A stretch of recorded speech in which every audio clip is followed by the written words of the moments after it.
The following is an interview with the President of Russia, Vladimir Putin, shot February 6, 2024 at about 7 p.m. in the building behind us, which is, of course, the Kremlin. The interview, as you will see if you watch it, is primarily about the war in progress, the war in Ukraine, how it started, what's happening, and most pressingly, how it might end. One note before you watch. At the beginning of the interview, we asked the most obvious question, which is, why did you do this? Did you feel a threat, an imminent physical threat? And that's your justification. And the answer we got shocked us. Putin went on for a very long time, probably half an hour, about the history of Russia going back to the 8th century. And honestly, we thought this was a filibustering technique and found it annoying and interrupted him several times. And he responded he was annoyed by the interruption.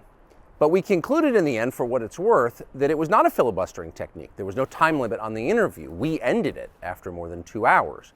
Instead, what you're about to see seemed to us sincere, whether you agree with it or not. Vladimir Putin believes that Russia has a historic claim to parts of Western Ukraine. So our opinion would be to view it in that light, as a sincere expression of what he thinks. And with that, here it is.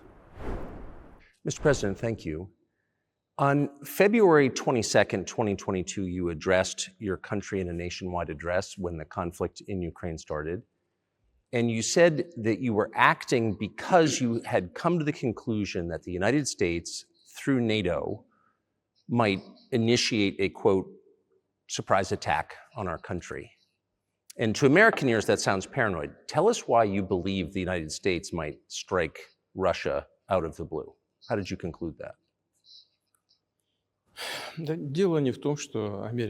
not that America, the United States, was going to launch a surprise strike on Russia. I didn't say that. Are we having a talk show or a serious conversation? Here's the quote. Thank you. It's a formidable serious talk. Because your basic education is in history, as far as I understand. Yes. So if you don't mind, I will take only 30 seconds or 1 minute to give you a short reference to history for giving you a little historical background. Please. Let's look where our relationship with Ukraine started from. Where did Ukraine come from? The Russian state started gathering itself as a centralized statehood, and it is considered to be the year of the establishment of the Russian state in 862, when the townspeople of Novgorod invited a Varangian prince, Rurik, from Scandinavia to reign.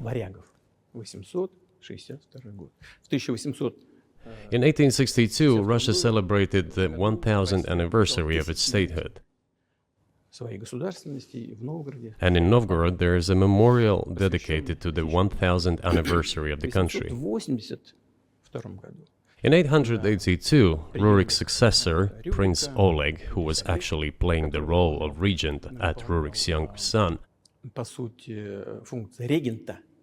because Rurik had died by that time, came to Kiev.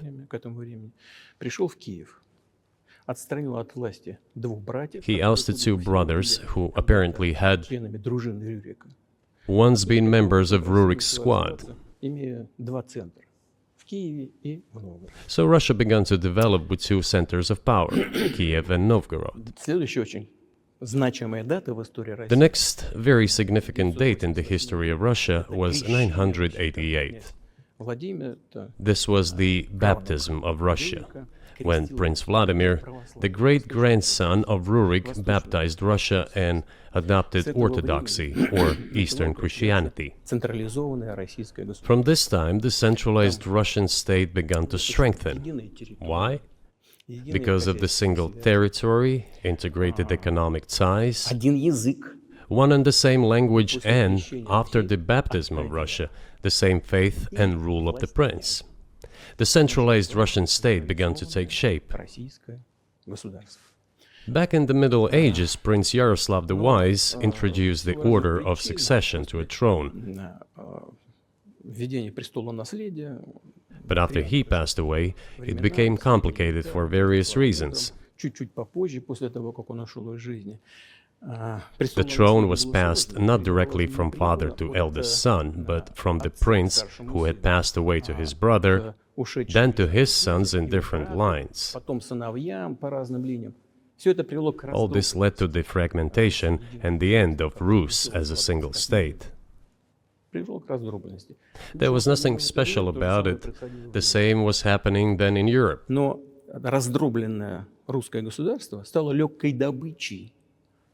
But the fragmented Russian state became an easy prey to the empire created earlier by Genghis Khan.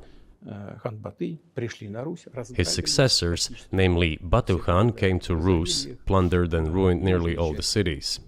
The southern part, including Kiev, by the way, and some other cities, simply lost independence, while northern cities preserved some of their sovereignty.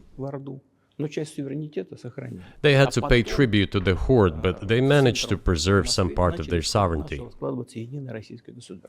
And then a unified Russian state began to take shape with its center in Moscow. The southern part of Russian lands, including Kiev, began to gradually gravitate towards another magnet, the center that was emerging in Europe.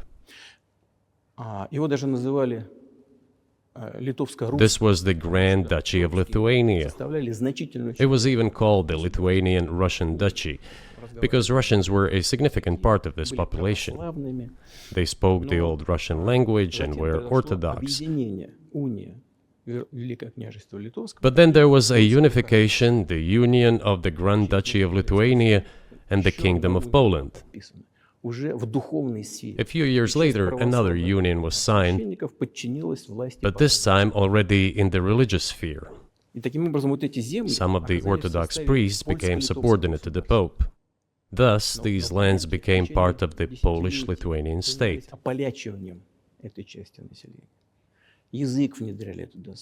During decades, the Poles were engaged in Polonization of this part of the population. They introduced their language there, tried to entrench the idea that this population was not exactly Russians, that because they lived on the fringe, they were Ukrainians. Originally, the word Ukrainian meant that a person was living on the outskirts of the state, along the fringes, or was engaged in a border patrol service. It didn't mean any particular ethnic group. So the Poles were trying to, in every possible way, to colonize this part of the Russian lands, and actually treated it rather harshly, not to say cruelly. All that led to the fact that this part of the Russian lands began to struggle for their rights. They wrote letters to Warsaw demanding that their rights be observed and people be commissioned here, including to Kiev. I beg your pardon, can you tell us what period? I'm losing track of where in history we are. The Polish oppression of Ukraine. It was in the 13th century.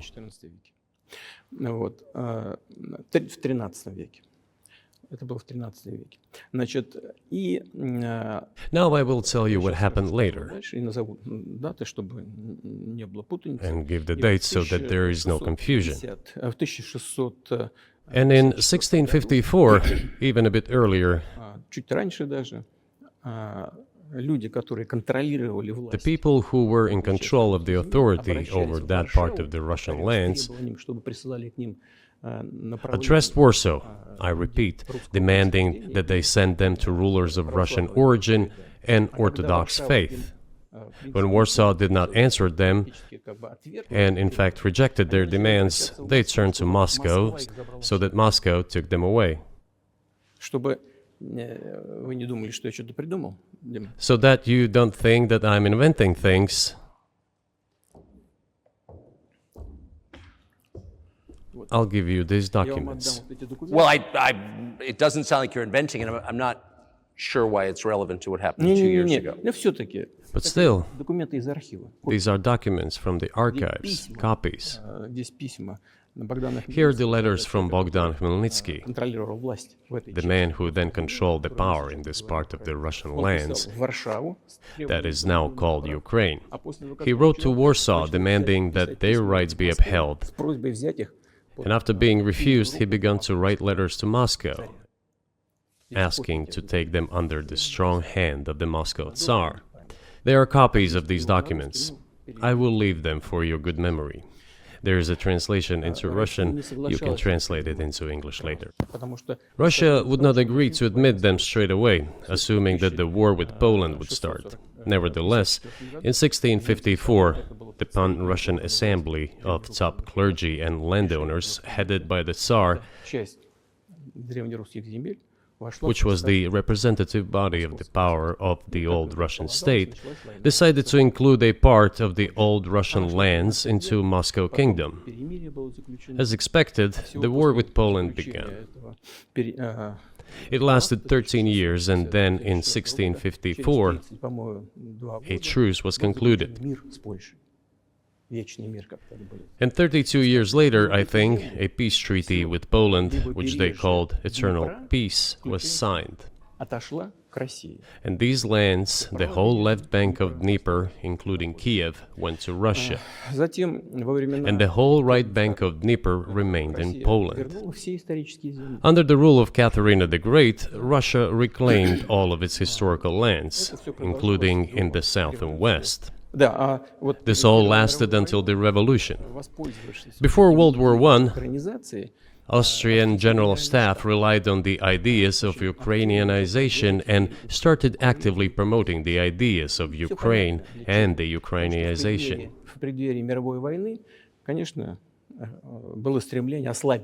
Their motive was obvious. Just before World War I, they wanted to weaken the potential enemy and secure themselves favorable conditions in the border area.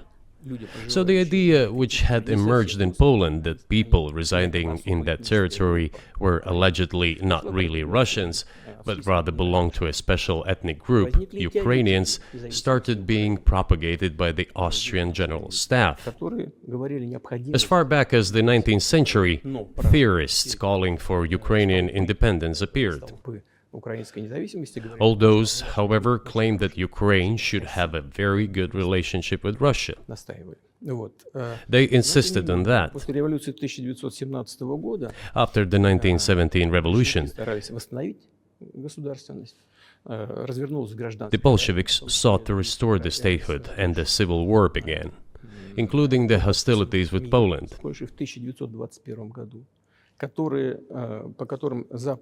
1921, peace with Poland was proclaimed, and under that treaty, the right bank of Dnieper River once again was given back to Poland. In 1939, after Poland cooperated with Hitler, it did collaborate with Hitler, you know? Hitler offered Poland peace and a treaty of friendship. An alliance demanding in return that Poland give back to Germany the so-called Danzig corridor, which connected the bulk of Germany with East Prussia and Königsberg.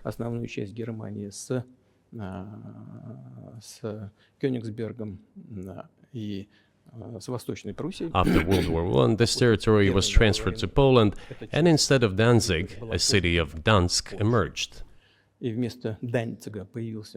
Hitler asked them to give it amicably, but they refused. Of course. Still, they collaborated with Hitler and engaged together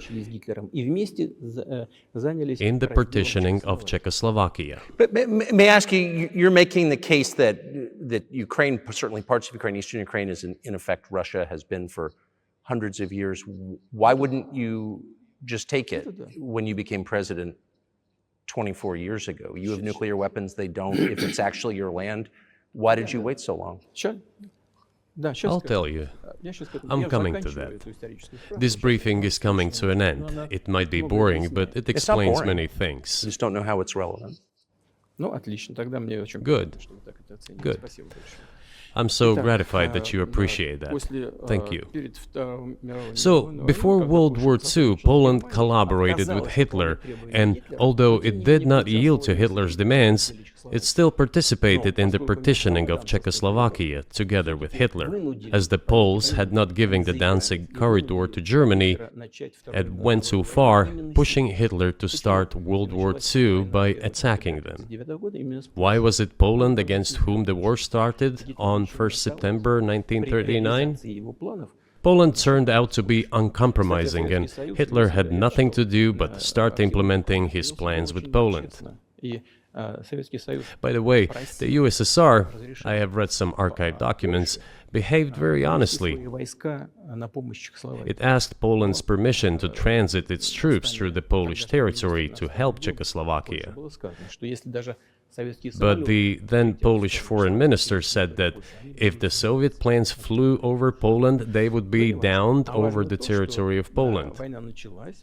But that doesn't matter. What matters is that the war began, and Poland fell prey to the policies it had pursued against Czechoslovakia, as under the well-known Molotov-Ribbentrop Pact.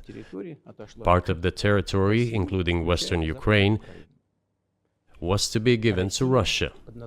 Thus, Russia, which was then named the USSR, regained its historical lands. After the victory in the Great Patriotic War, as we call World War II, all those territories were ultimately enshrined as belonging to Russia, to the USSR. As for Poland, it received, apparently in compensation, the lands which had originally been German. The eastern parts of Germany, these are now western lands of Poland. Of course, Poland regained access to the Baltic Sea and Danzig, which was once again given its Polish name.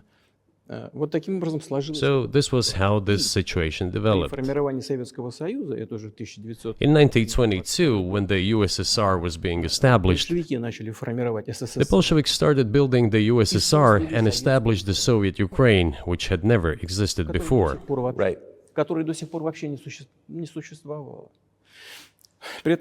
Stalin insisted that those republics be included in the USSR as autonomous entities.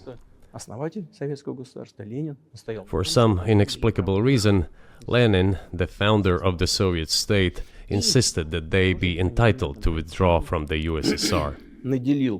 And again, for some unknown reasons, he transferred to that newly established Soviet Republic of Ukraine some of the lands together with people living there, even though those lands had never been called Ukraine, and yet they were made part of that Soviet Republic of Ukraine.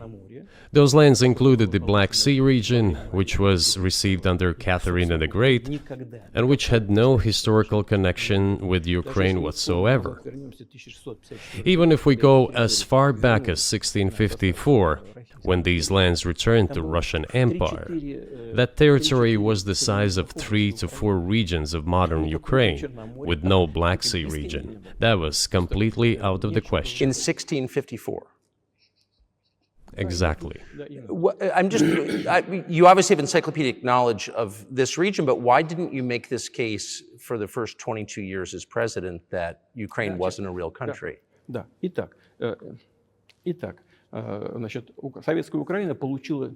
The Soviet Union was given a great deal of territory that had never belonged to it, including the Black Sea region.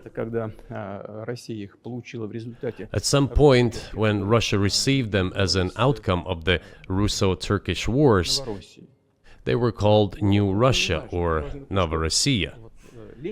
But that does not matter. What matters is that Lenin, the founder of the Soviet state, established Ukraine that way.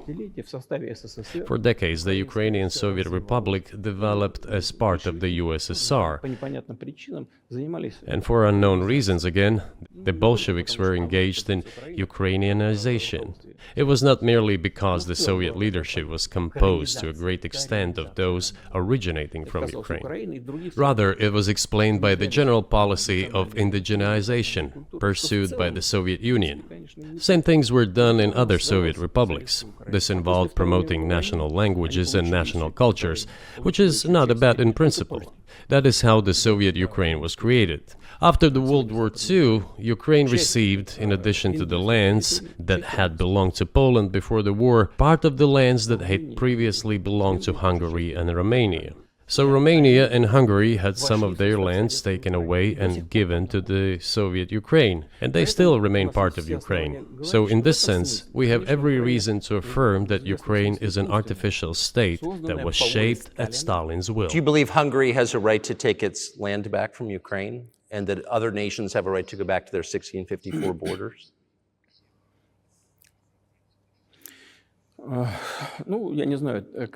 I'm not sure whether they should go back to the 1654 borders.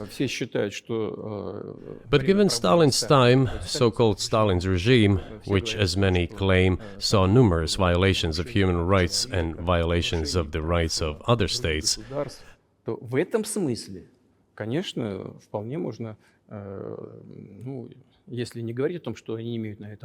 one may say that they could claim back those lands of theirs while having no right to do that. It is at least understandable. Have you told Viktor Orban that he can have part of Ukraine?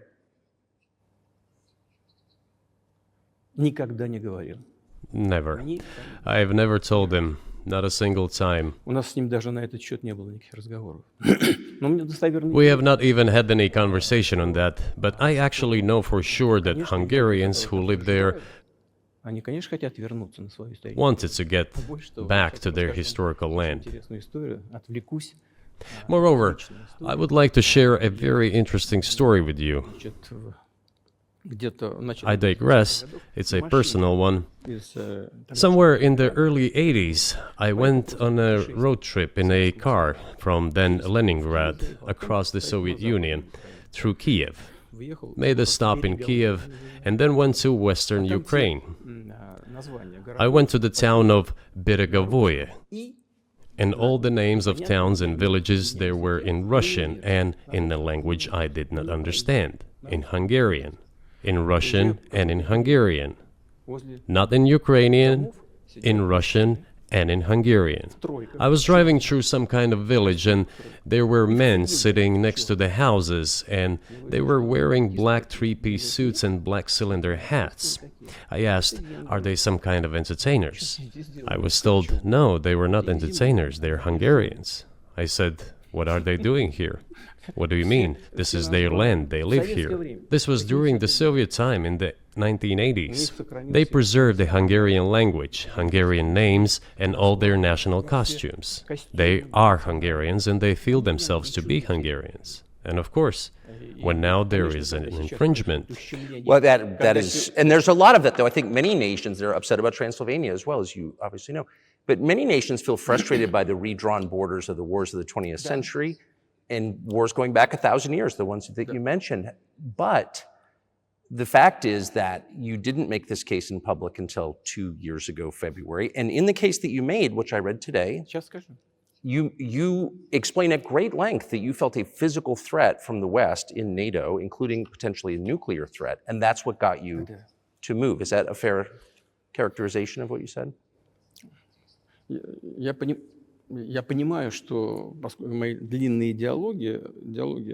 I understand that my long speeches probably fall outside of the genre of the interview. That is why I asked you at the beginning, are we going to have a serious talk or a show? You said a serious talk, so bear with me, please. We're coming to the point where the Soviet Ukraine was established. Then, in 1991, the Soviet Union collapsed, and everything that Russia had generously bestowed on Ukraine was dragged away by the latter. I'm coming to a very important point of today's agenda. Thank you. After all, the collapse of the Soviet Union was effectively initiated by the Russian leadership. I do not understand what the Russian leadership was guided by at the time, but I suspect there were several reasons to think everything would be fine.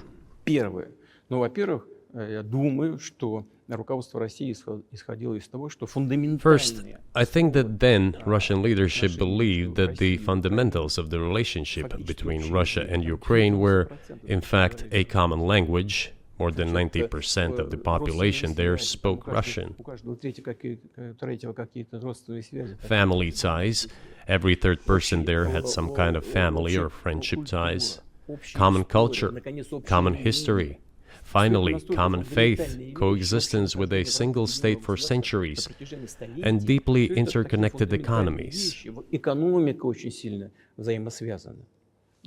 All of these were so fundamental. All these elements together make our good relationships inevitable. The second point is a very important one. I want you, as an American citizen, and your viewers to hear about this as well. The former Russian leadership assumed that the Soviet Union had ceased to exist, and therefore there were no longer any ideological dividing lines. Russia even agreed voluntarily and proactively to the collapse of the Soviet Union, and believed that this would be understood by the so-called civilized West as an invitation for cooperation and association. That is what Russia was expecting, both from the United States and the so-called collective West as a whole. There were smart people, including in Germany, Egon Bahr, a major politician of the Social Democratic Party, who insisted in his personal conversations with the Soviet leadership on the brink of the collapse of the Soviet Union that a new security system should be established in Europe. Help should be given to unify Germany, but a new system should be also established to include the United States, Canada, Russia, and other Central European countries. Yes. But NATO needs not to expand. That's what he said. If NATO expands, everything would be just the same as during the Cold War, only closer to Russia's borders. That's all. He was a wise old man, but no one listened to him. In fact, he got angry once. If, he said, you don't listen to me, I'm never setting my foot in Moscow once again. Everything happened just as he had said. Well, of course, it did come true, and you've mentioned this many times. I think it's a fair point. And many in America thought that relations between Russia and the United States would be fine with the collapse of the Soviet Union and the end of the Cold War, that the opposite happened. But you've never explained why you think that happened, except to say that the West fears a strong Russia, but we have a strong China the West does not seem very afraid of. What about Russia, do you think, convinced policymakers they had to take it down? The West is afraid of strong China more than it fears a strong Russia, because Russia has 150 million people and China has 1.5 billion population, and its economy is growing by leaps and bounds, or 5% a year. It used to be even more. But that's enough for China. As Bismarck once put it, potentials are the most important. China's potential is enormous. It is the biggest economy in the world today in terms of purchasing power parity and the size of the economy. It has already overtaken the United States quite a long time ago, and it is growing at a rapid clip. Let's not talk about who is afraid of whom. Let's not reason in such terms. And let's get into the fact that after 1991, when Russia expected that it would be welcomed into the brotherly family of civilized nations, nothing like this happened. You tricked us. I don't mean you personally when I say you. Of course, I'm talking about the United States. The promise was that NATO would not expand eastward, but it happened 5 times. There were 5 waves of expansion. We tolerated all that. We were trying to persuade them. We were saying, please don't. We are as bourgeois now as you are. We are market economy and there is no communist party power. Let's negotiate. Moreover, I have also said this publicly before. There was a moment when a certain rift started growing between us. Before that, Yeltsin came to the United States. Remember, he spoke in Congress and said the good words, God bless America. Everything he said were signals. Let us in. Remember the developments in Yugoslavia before the Yeltsin was lavished with praise? As soon as the developments in Yugoslavia started, he raised his voice in support of Serbs, and we couldn't but raise our voices for Serbs in their defense. I understand that there were complex processes underway there, I do, but Russia could not help raising its voice in support of Serbs, because Serbs are also a special and close to us nation, with Orthodox culture and so on. It's a nation that has suffered so much for generations. Well, regardless, what is important is that Yeltsin expressed his support. What did the United States do? In violation of international law and the UN Charter, it started bombing Belgrade. It was the United States that let the genie out of the bottle. Moreover, when Russia protested and expressed its resentment, what was said? The UN Charter and international law have become obsolete. Now everyone invokes international law, but at that time they started saying that everything was outdated. Everything had to be changed. Indeed, some things need to be changed, as the balance of power has changed. It's true, but not in this manner. Yeltsin was immediately dragged through the mud, accused of alcoholism, of understanding nothing, of knowing nothing. He understood everything, I assure you. Well, I became president in 2000. I thought, okay, the Yugoslav issue is over, but we should try to restore relations. Let's reopen the door that Russia had tried to go through. And moreover, I said it publicly, I can reiterate.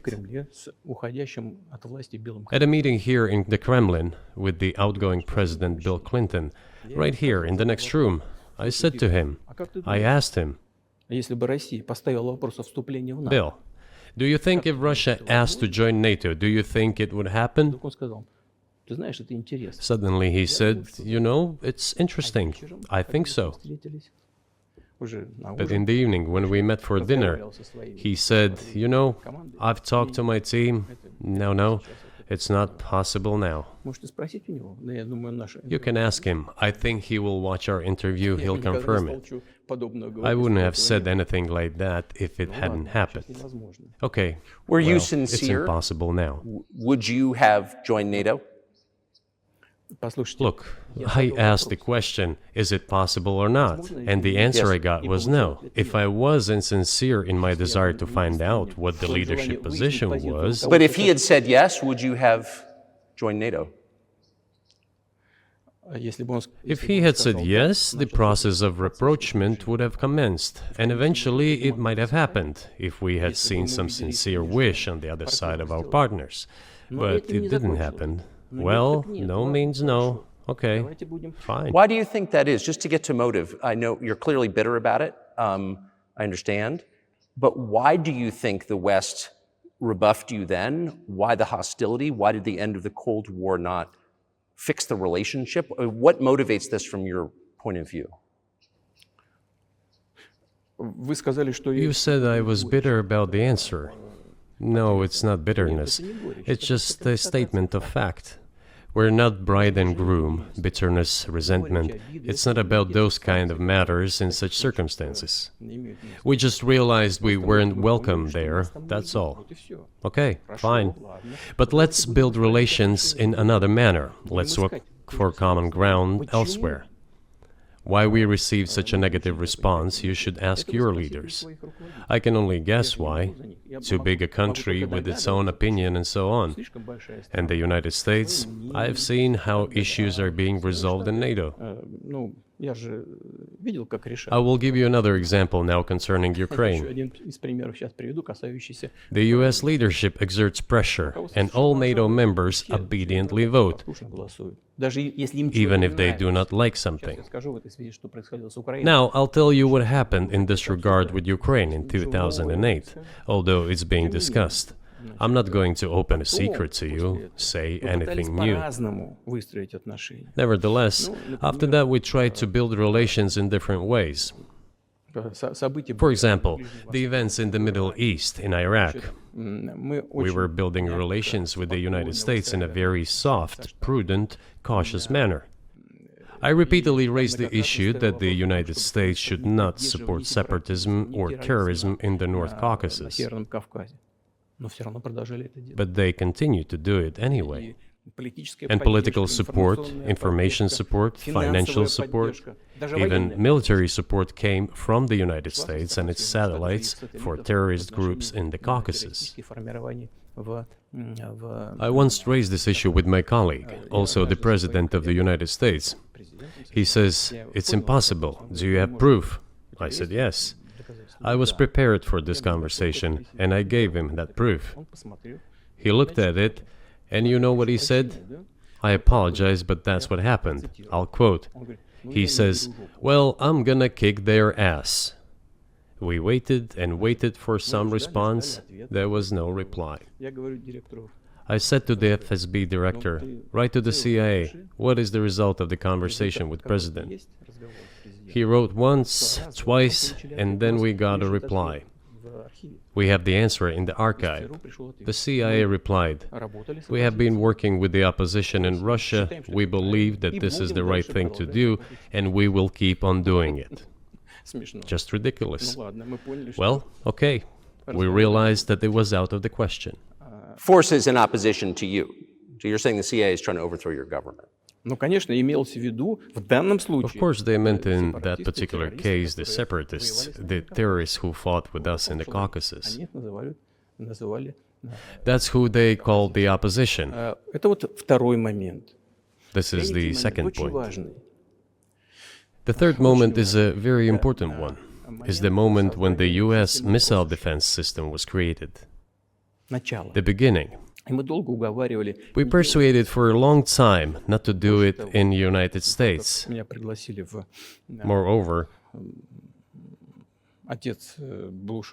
after was invited by Bush Jr.'s father, Bush Sr., to visit his place on the ocean, I had a very serious conversation with President Bush and his team. I proposed that the United States, Russia, and Europe jointly create a missile defense system that, we believe, if created unilaterally, threatens our security, despite the fact that the United States officially said that it was being created against missile threats from Iran.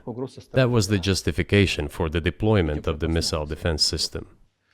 I suggested working together, Russia, the United States, and Europe. They said it was very interesting. They asked me, "Are you serious?" I said, "Absolutely."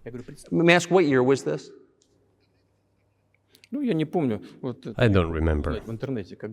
It is easy to find out on the internet when I was in the USA at the invitation of Bush Sr. It is even easier to learn from someone I'm going to tell you about. I was told it was very interesting.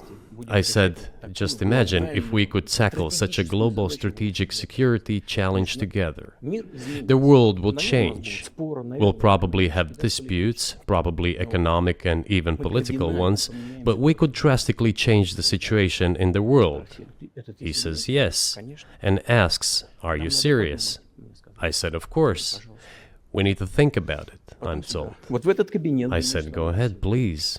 Then Secretary of Defense Gates, former Director of CIA, and Secretary of State Rice came in here, in this cabinet, right here at this table. They sat on this table. Me, the Foreign Minister, the Russian Defense Minister on that side. They said to me, "Yes, we have thought about it. We agree." I said, "Thank God, great, but with some exceptions." So twice you've described US presidents making decisions and then being undercut by their agency heads. So it sounds like you're describing a system that's not run by the people who were elected, in your telling. That's right, that's right. In the end, they just told us to get lost. I'm not going to tell you the details because I think it's incorrect. After all, it was confidential conversation. But our proposal was declined, that's a fact. It was right then when I said, "Look, but then we will be forced to take countermeasures. We will create such strike systems that will certainly overcome missile defense systems." The answer was, "We are not doing this against you, and you do what you want," assuming that it is not against us, not against the United States. I said, "Okay." Very well. That's the way it went. And we created hypersonic systems with intercontinental range, and we continue to develop them. We are now ahead of everyone, the United States and the other countries, in terms of the development of hypersonic strike systems, and we are improving them every day. But it wasn't us. We proposed to go the other way, and we were pushed back. Now, about NATO's expansion to the east. Well, we were promised no NATO to the east, not an inch to the east, as we were told. And then what? They said, well, it's not enshrined on paper, so we'll expand. So there were 5 waves of expansion: the Baltic states, the whole of Eastern Europe, and so on. And now I come to the main thing. They have come to the Ukraine, ultimately. In 2008, at the summit in Bucharest, they declared that the doors for Ukraine and Georgia to join NATO were open. Now about how decisions are made there. Germany, France seem to be against it, as well as some other European countries. But then, as it turned out later, President Bush, and he's such a tough guy, a tough politician, as I was told later, he exerted pressure on us and we had to agree. It's ridiculous, it's like kindergarten. Where are the guarantees? What kindergarten is this? What kind of people are these? Who are they? You see, they were pressed, they agreed. And then they say, Ukraine won't be in the NATO, you know? I say, I don't know. I know you agreed in 2008. Why won't you agree in the future? Well, they pressed us then. I say, why won't they press you tomorrow? And you'll agree again. Well, it's nonsensical. Who's there to talk to? I just don't understand. We're ready to talk. But with whom? Where are the guarantees? None. So they started to develop the territory of Ukraine. Whatever is there, I have told you the background, how this territory developed, what kind of relations there were with Russia. Every second or third person there has always had some ties with Russia. And during the elections, in already independent, sovereign Ukraine, which gained its independence as a result of the Declaration of Independence, and by the way, it says that Ukraine is a neutral state, and in 2008, suddenly the doors or gates to NATO were open to it. Oh, come on. This is not how we agreed. Now, all the presidents that have come to power in Ukraine, they relied on electorate with a good attitude to Russia in one way or the other. This is the southeast of Ukraine. This is a large number of people. And it was very difficult to dissuade this electorate, which had a positive attitude towards Russia. Viktor Yanukovych came to power, and how? The first time he won after President Kuchma, they organized a third round, which is not provided for in the constitution of Ukraine. This is a coup d'etat. Just imagine, someone in the United States wouldn't like the outcome. In 2014? Before that. No, this was before that. After President Kuchma, Viktor Yanukovych won the elections. However, his opponents did not recognize that victory. The US supported the opposition, and the third round was scheduled. What is this? This is a coup. The US supported it, and the winner of the third round came to power. Imagine if in the US something was not to someone's liking, and the third round of election, which the US Constitution does not provide for, was organized. Nonetheless, it was done in Ukraine. Okay, Viktor Yushchenko, who was considered a pro-Western politician, came to power. Fine, we have built relations with him as well. He came to Moscow with visits. We visited Kiev. I visited too. We met in an informal setting. If he's pro-Western, so be it. It's fine. Let people do their job.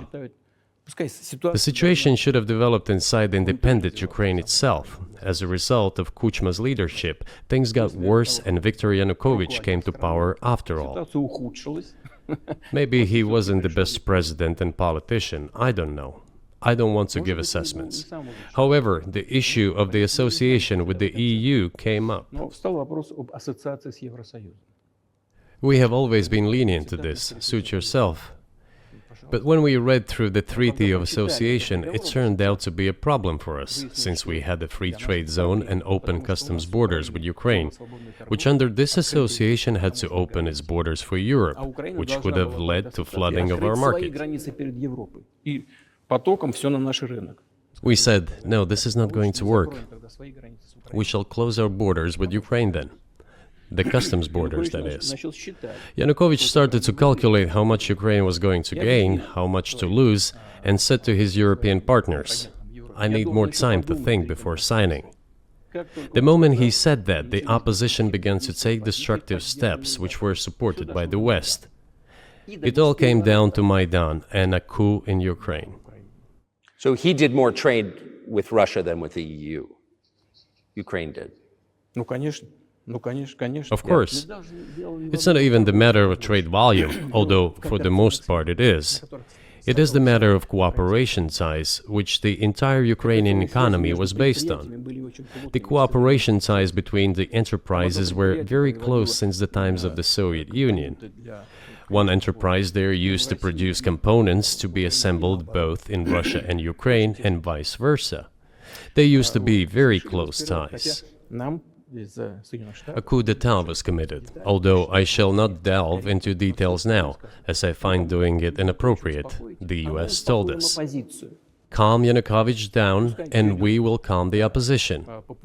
Let the situation unfold in the scenario of a political settlement. We said, all right, agreed, let's do it this way. As the Americans requested, Yanukovych did use neither the armed forces nor the police, yet the armed opposition committed a coup in Kiev. What is that supposed to mean? Who do you think you are? I wanted to ask the then US leadership. With the backing of whom? With the backing of CIA, of course. The organization you wanted to join back in the day, as I understand. We should thank God they didn't let you in, although it is a serious organization. I understand. My former vis-a-vis in the sense that I served in the first main directorate, Soviet Union's intelligence service. They have always been our opponents. A job is a job. Technically, they did everything right. They achieved their goal of changing the government. However, from political standpoint, it was a colossal mistake. Surely it was political leadership's miscalculation. They should have seen what it would evolve into. So, in 2008, the doors of NATO were opened for Ukraine. In 2014, there was a coup. They started persecuting those who did not accept the coup, and it was indeed a coup. They created a threat to Crimea, which we had to take under our protection. They launched the war in Donbass in 2014 with the use of aircraft and artillery against civilians. This is when it all started. There is a video of aircraft attacking Donetsk from above. They launched a large-scale military operation, then another one. When they failed, they started to prepare the next one. All this against the background of military development of this territory and opening of NATO's doors. How could we not express concern over what was happening?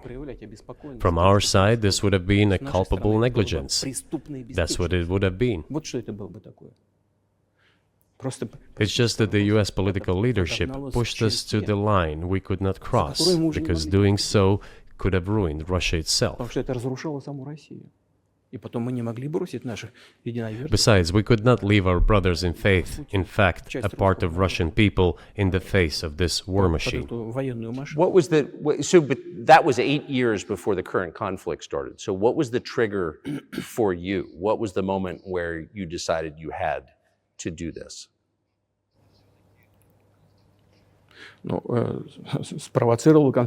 Initially, it was the coup in Ukraine that provoked the conflict. By the way, back then the representatives of 3 European countries, Germany, Poland and France, arrived. They were the guarantors of the signed agreement between the government of Yanukovych and the opposition. They signed it as guarantors.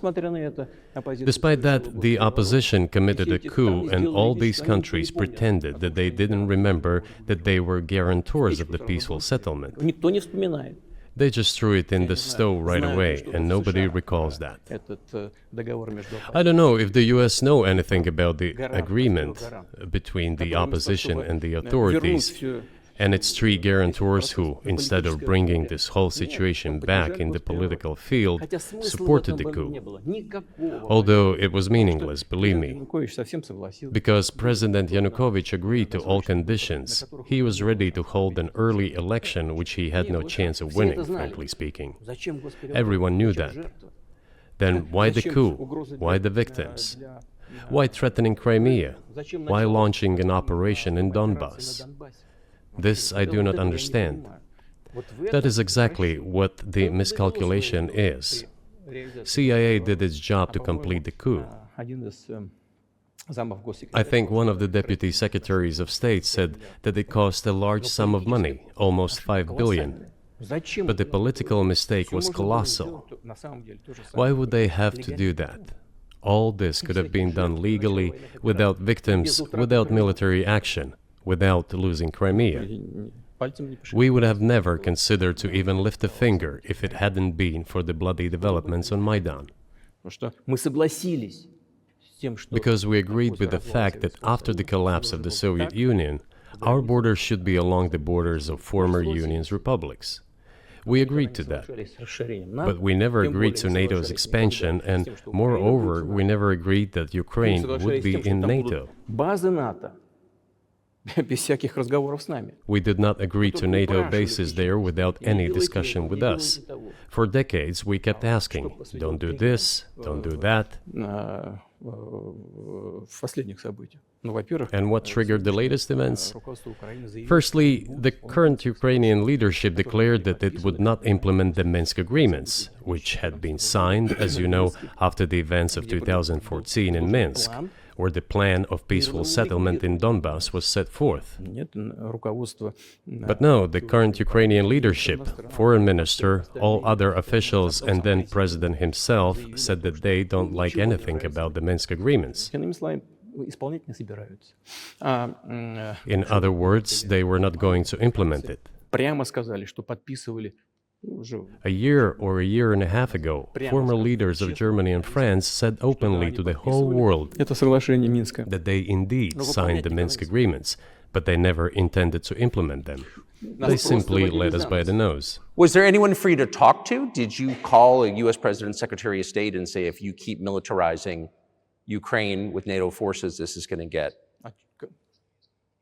be we're going to act?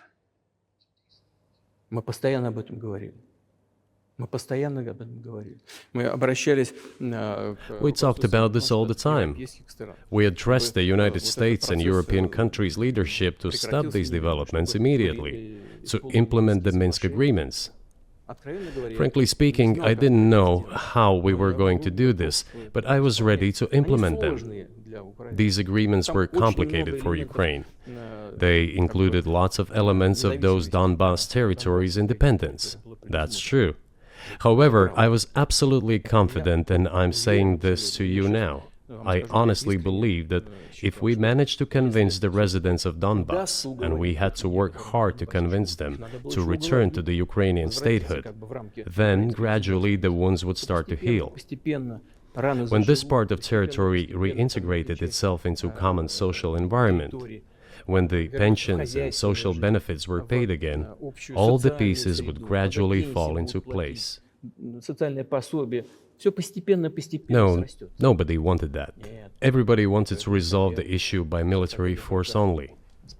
But we could not let that happen. And the situation got to the point when the Ukrainian side announced, no, we will not do anything. They also started preparing for military action. It was they who started the war in 2014. Our goal is to stop this war. And we did not start this war in 2022. This is an attempt to stop it. Do you think you've stopped it now? I mean, have you achieved your aims? No, we haven't achieved our aims yet, because one of them is denazification. This means the prohibition of all kinds of neo-Nazi movements. This is one of the problems that we discussed during the negotiation process, which ended in Istanbul early this year.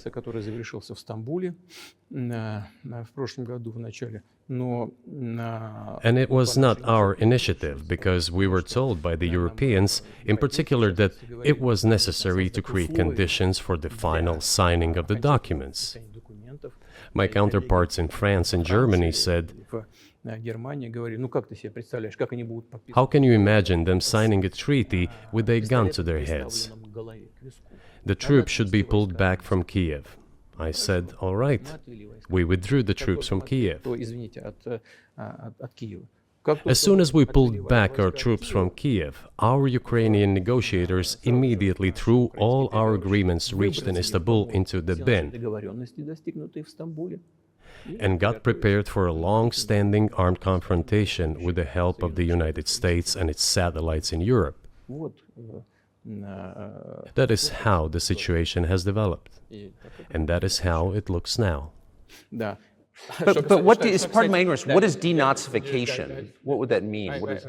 Да, вот я как раз хочу сейчас об этом сказать. Это очень важный вопрос. Денацификация. That is what I want to talk about right now. It is a very important issue.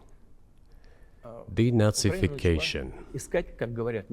After gaining independence, Ukraine began to search, as some Western analysts say, its identity. And it came up with nothing better than to build this identity upon some false heroes who collaborated with Hitler.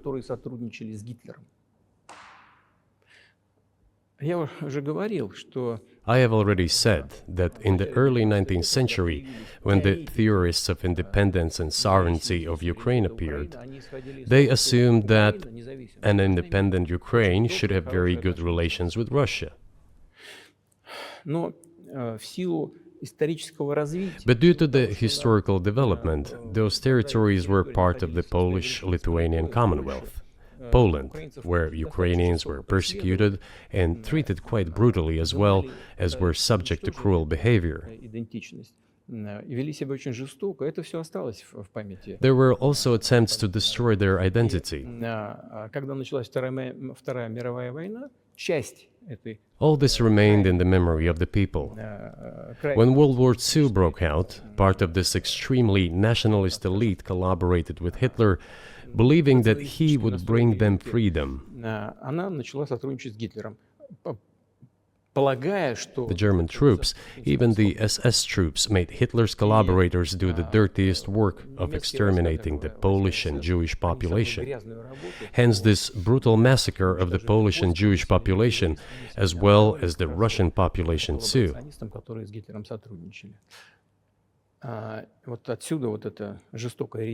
This was led by the persons who are well known, Bandera, Shukevich. It was those people who were made national heroes. That is the problem. And we are constantly told that nationalism and neo-Nazism exist in other countries as well. Yes, they are seedlings, but we uproot them, and other countries fight against them. But Ukraine is not the case. These people have been made into national heroes in Ukraine. Monuments to those people have been erected. They are displayed on flags. Their names are shouted by crowds that walk with torches, as it was in Nazi Germany.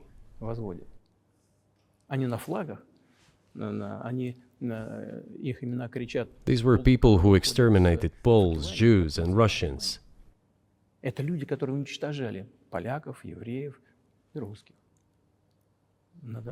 It is necessary to stop this practice and prevent the dissemination of this concept.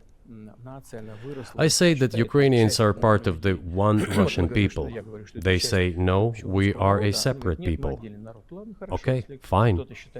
If they consider themselves a separate people, they have the right to do so, but not on the basis of Nazism, the Nazi ideology. Would you be satisfied with the territory that you have now? Нет, сейчас закончим. Вы же задали вопрос по неонацизму и денацификации. I will finish answering the question. You just asked a question about neo-Nazism and denazification. Замалчивается на Западе. Look, the president of Ukraine visited Canada. This story is well known, but being silenced in the Western countries. Спикер парламента. The Canadian Parliament introduced a man who, as the Speaker of the Parliament said, fought against the Russians during the World War II. Well, who fought against the Russians during the World War II? Hitler and his accomplices. It turned out that this man served in the SS troops. He personally killed Russians, Poles, and Jews. The SS troops consisted of Ukrainian nationalists who did this dirty work. The president of Ukraine stood up with the entire Parliament of Canada and applauded this man. How can this be imagined? The president of Ukraine himself, by the way, is a Jew by nationality. Really, my question is, what do you do about it? I mean, Hitler's been dead for 80 years. Nazi Germany no longer exists. And so, true. And so, I think what you're saying is you want to extinguish or at least control Ukrainian nationalism. But how? How do you do that? Вот послушайте меня. Ваш вопрос очень тонкий. Listen to me. Your question is very subtle, and I can tell you what I think. Do not take offense. Of course. Он, казалось бы, тонкий, он очень противный, этот вопрос. This question appears to be subtle. It is quite pesky. Значит, You say Hitler has been dead for so many years, 80 years. But his example lives on. People who exterminated Jews, Russians, and Poles are alive. And the president, the current president of today's Ukraine, applauds him in the Canadian Parliament, gives a standing ovation. Can we say that we have completely uprooted this ideology if what we see is happening today? That is what denazification is in our understanding. We have to get rid of those people who maintain this concept and support this practice and try to preserve it. That is what denazification is. That is what we mean. Right. My question was a little more specific. It was, of course, not a defense of Nazis, neo or otherwise.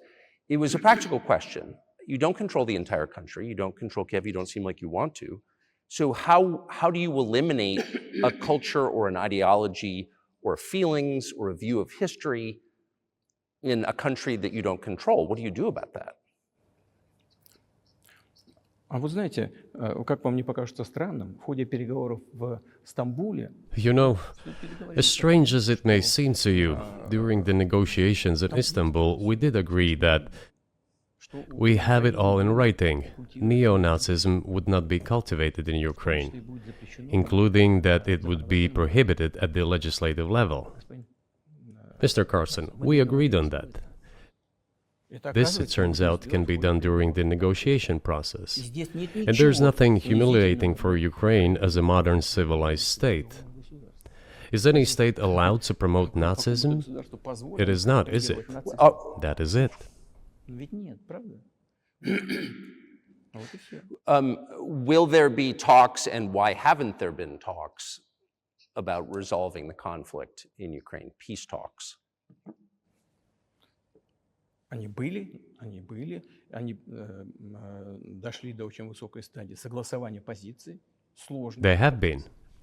They reached a very high stage of coordination of positions in a complex process, but still they were almost finalized.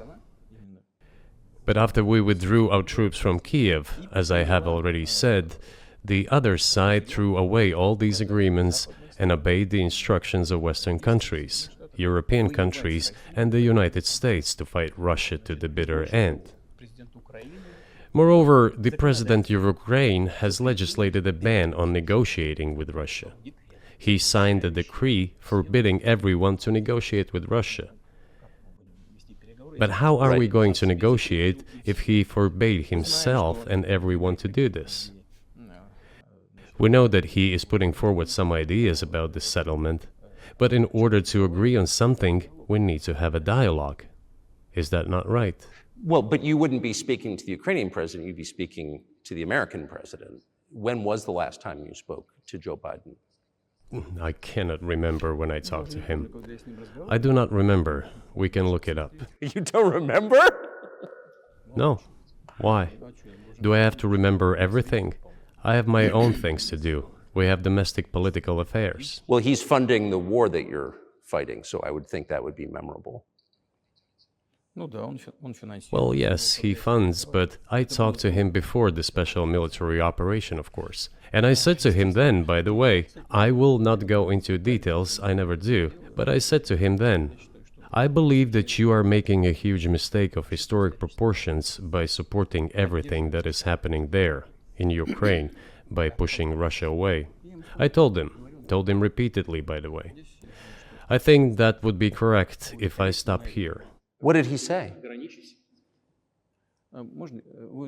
Ask him, please. It is easier for you. You are a citizen of the United States. Go and ask him. It is not appropriate for me to comment on our conversation. But you haven't spoken to him since before February of 2022?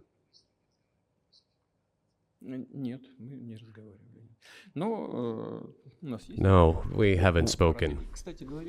Certain contacts are being maintained, though. Speaking of which,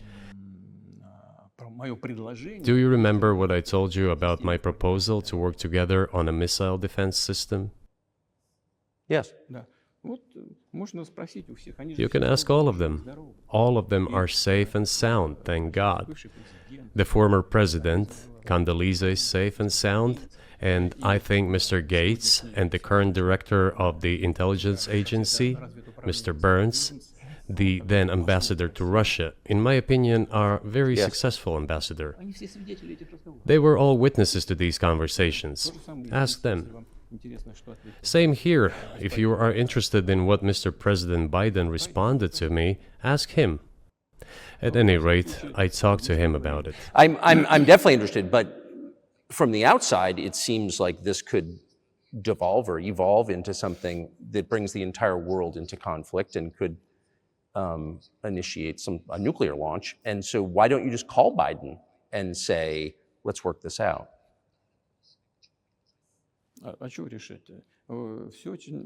What's there to work out? It's very simple. I repeat, we have contacts through various agencies. I will tell you what we are saying on this matter and what we are conveying to the US leadership.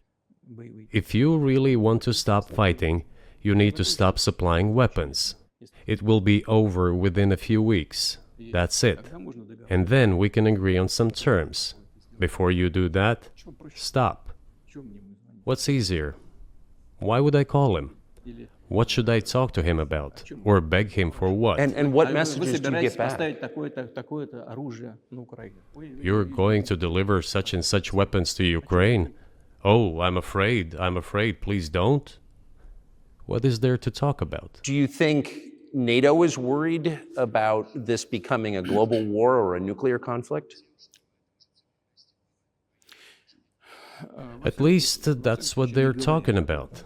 And they're trying to intimidate their own population with an imaginary Russian threat. This is an obvious fact. And thinking people, not Philistines, but thinking people, analysts, those who are engaged in real politics, just smart people, understand perfectly well that this is a fake. They're trying to fuel the Russian threat. The threat I think you're referring to is a Russian invasion of Poland, Latvia, expansionist behavior. Can you imagine a scenario where you sent Russian troops to Poland?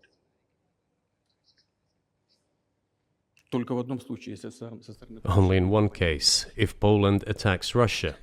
Why? Because we have no interest in Poland, Latvia, or anywhere else. Why would we do that? We simply don't have any interest. It's just threat-mongering. Well, the argument, I know you know this, is that, well, he invaded Ukraine, he has territorial aims across the continent, and you're saying unequivocally you don't.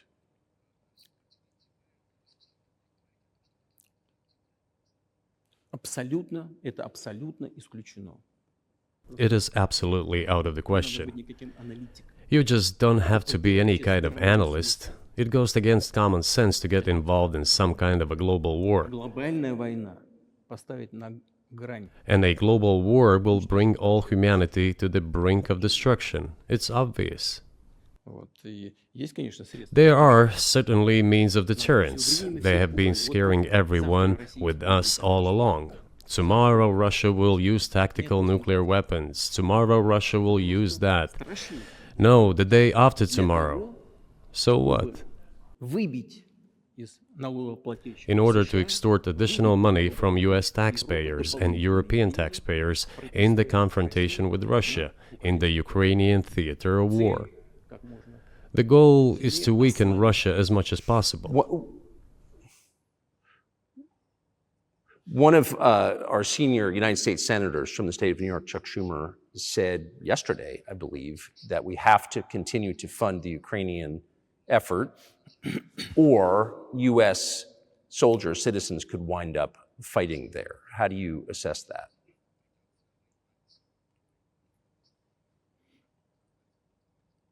Это провокация.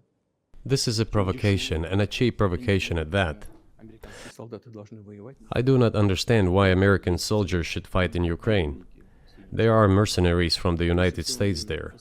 The bigger number of mercenaries comes from Poland, with mercenaries from the United States in second place, and mercenaries from Georgia in third place. Безусловно. Well, if somebody has the desire to send regular troops, that would certainly bring humanity to the brink of very serious global conflict. This is obvious. Do the United States need this? What for? Национальной территории. У вас нечем заниматься. Thousands of miles away from your national territory. На границе полно. Проблемы с Don't you have anything better to do?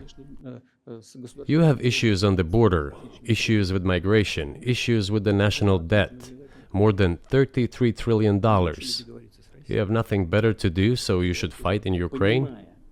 Понимая ситуацию, которая складывается. Wouldn't it be better to negotiate with Russia? Make an agreement, already understanding the situation that is developing today, realizing that Russia will fight for its interests to the end? К здравому смыслу. And realizing this, actually return to common sense, start respecting our country and its interests, and look for certain solutions. Мне кажется, что это гораздо умнее. It seems to me that this is much smarter and more rational. Who blew up Nord Stream? You for sure. I was busy that day. Nate, do you have I did not blow up То есть Nord у вас- Stream. у Thank вас- you, though. У вас лично, может быть, есть алиби. У вас лично. You personally may have an alibi, but the CIA has no such alibi. Do you have evidence that NATO or the CIA did it?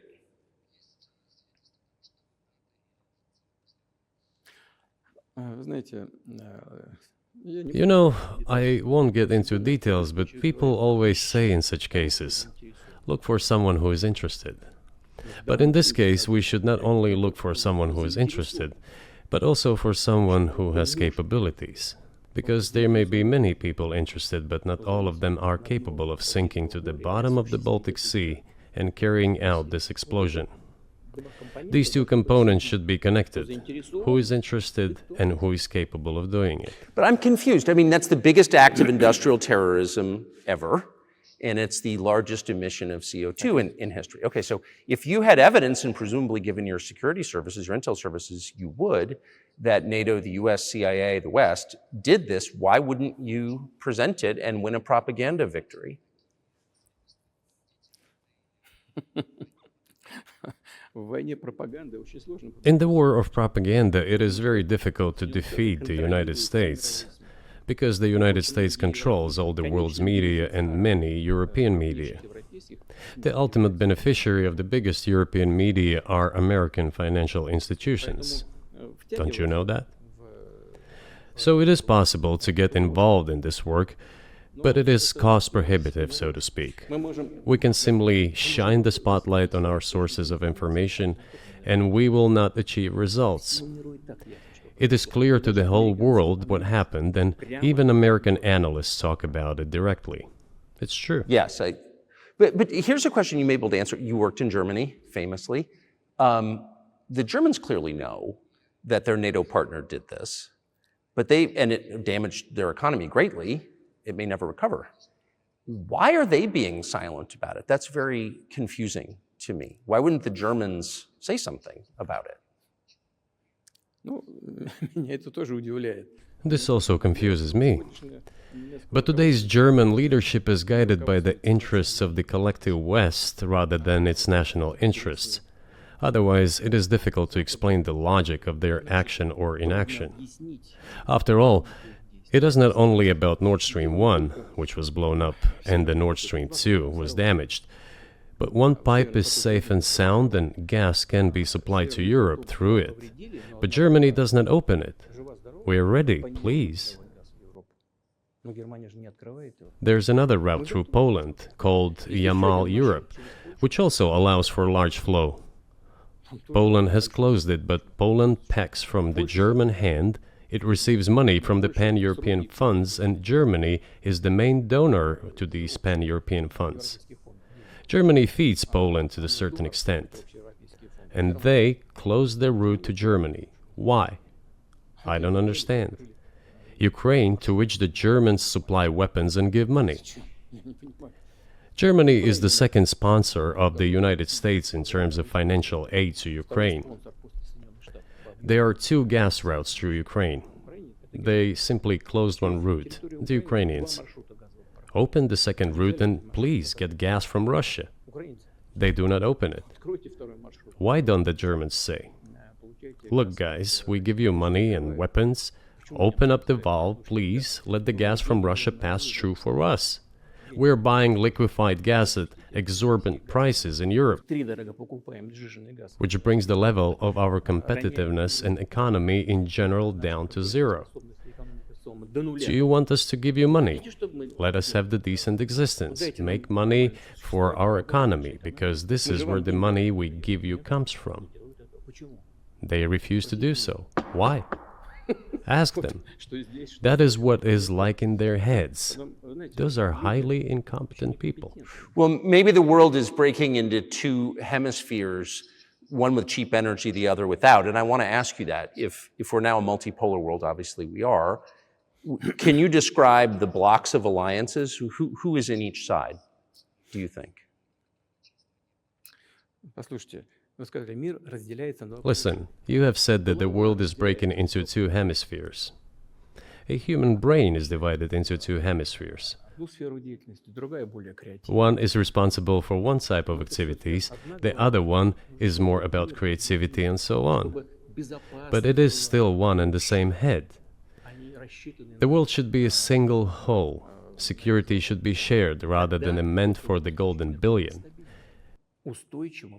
That is the only scenario where the world could be stable, sustainable, and predictable. Until then, while the head is split in 2 parts, it is an illness, a serious adverse condition. It is a period of severe disease that the world is going through now. But I think that, thanks to honest journalism, this work is akin to work of the doctors. This could somehow be remedied. Well, let's just give one example, the US dollar, which has kind of united the world in a lot of ways, maybe not to your advantage, but certainly to ours. Is that going away as the reserve currency, the universally accepted currency? How have sanctions, do you think, changed the dollar's place in the world?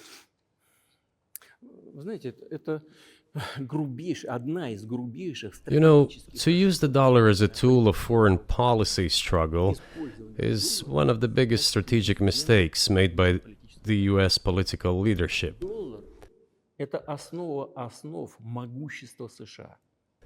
The dollar is the cornerstone of the United States power. I think everyone understands very well that no matter how many dollars are printed, they are quickly dispersed all over the world.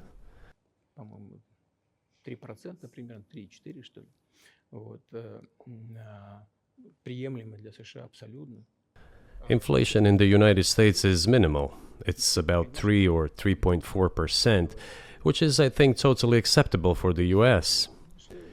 But they won't stop printing. What does the debt of $33 trillion tell us about? It is about the emission. политическое руководство приняло решение использовать доллар в качестве инструмента политической борьбы. Nevertheless, it is the main weapon used by the United States to preserve its power across the world. As soon as the political leadership decided to use the US dollar as a tool of political struggle, a blow was dealt to this American power. I would not like to use any strong language, but it is a stupid thing to do and a grave mistake. Сокращаются запасы доллара сейчас. Все смотрят на то, что происходит, и начинают искать возможности. Look at what is going on in the world. Even the United States allies are now downsizing their dollar reserves. Seeing this, everyone starts looking for ways to protect themselves. But the fact that the United States applies restrictive measures to certain countries, such as placing restrictions on transactions, freezing assets, etc., causes grave concern and sends a signal to the whole world. What did we have here? Until 2022, about 80% of Russian foreign trade transactions were made in US dollars and euros. В наших расчетах с третьими странами. Значит, US dollars accounted for approximately 50% of our transactions with third countries, while currently it is down to 13%. It wasn't us who banned the use of the US dollar. США приняли решение ограничить наши расчеты в долларах. We had no such intention. It was decision of the United States to restrict our transactions in US dollars. I think it is complete foolishness from the point of view of the interests of the United States itself and its taxpayers, as it damages the US economy, undermines the power of the United States across the world. By the way, our transactions in yuan accounted for about 3%. Сейчас 34%. Today, 34% of our transactions are made in rubles, and about as much, a little over 34% in yuan. Зачем Соединенные Штаты это сделали? Why did the United States do this? My only guess is self-conceit. They probably thought it would lead to full collapse, but nothing collapsed. Moreover, other countries, including oil producers, are thinking of and already accepting payments for oil in yuan. Do you even realize what is going on or not? Ну, вы понимаете, что это такое происходит? Does anyone in the United States realize this? Понимаете, в тех же Соединенных Штатах. What are you doing? You are cutting yourself off. All experts say this. То, что всегда... Ask any intelligent and thinking person in the United States what the dollar means for the US. Что такое доллар? You're killing it with your own hands. Убивает. I think that's I think that's a fair assessment. The question is what comes next, and maybe you trade one colonial power for another, much less sentimental and forgiving colonial power. I mean, is the BRICS, for example, in danger of being completely dominated by the Chinese economy in a way that's not good for their sovereignty?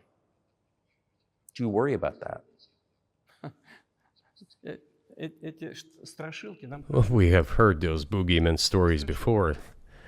It is a boogeyman story. We're neighbors with China. You cannot choose neighbors just as you cannot choose close relatives.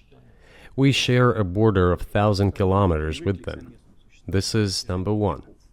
Second, we have a centuries-long history of coexistence. We're used to it. Third, China's foreign policy philosophy is not aggressive. Its idea is to always look for compromise, and we can see that. The next point is as follows. We are always told the same boogeyman story, and here it goes again. Through an euphemistic form, but it is still the same boogeyman story. The cooperation with China keeps increasing. The pace at which China's cooperation with Europe is growing is higher and greater than that of the growth of Chinese-Russian cooperation. Ask Europeans, aren't they afraid? They might be, I don't know. But they are still trying to access China's market at all costs, especially now that they are facing economic problems. Chinese businesses are also exploring the European market. Do Chinese businesses have small presence in the United States? Yes, the political decisions are such that they are trying to limit their cooperation with China. It is to your own detriment, Mr. Tucker, that you are limiting cooperation with China. You are hurting yourself. It is a delicate matter, and there are no silver bullet solutions, just as it is with the dollar. So, before introducing any illegitimate sanctions, illegitimate in terms of the Charter of the United Nations, one should think very carefully. For decision makers, this appears to be a problem. So you said a moment ago that the world would be a lot better if it weren't broken into competing alliances, if there was cooperation globally. One of the reasons you don't have that is because the current American administration is dead set against you. Do you think if there were a new administration after Joe Biden that you would be able to reestablish communication with the US government? Or does it not matter who the president is?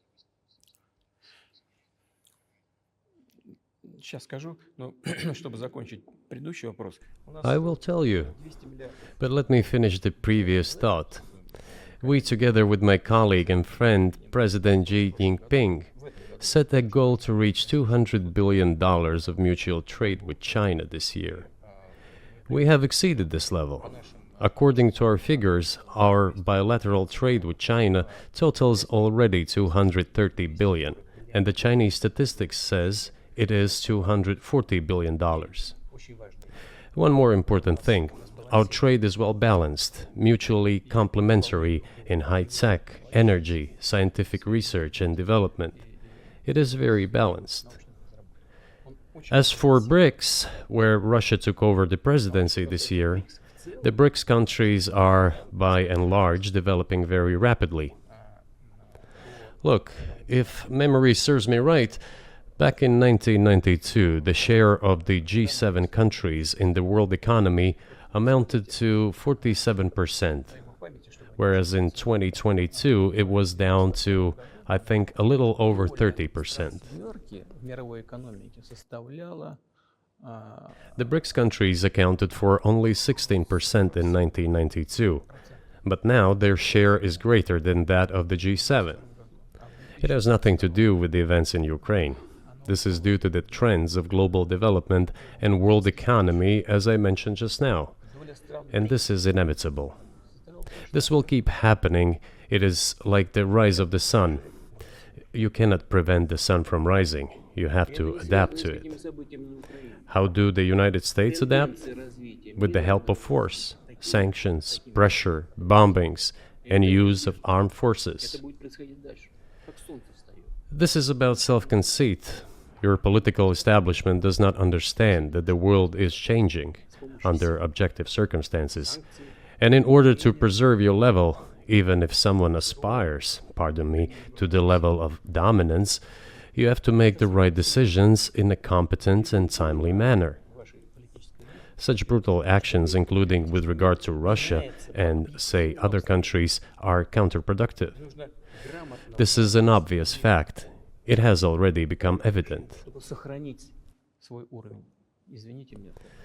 You just asked me if another leader comes and changes something.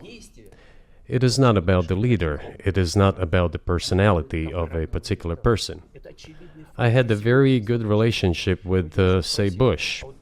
I know that in the United States, he was portrayed as some kind of a country boy who does not understand much.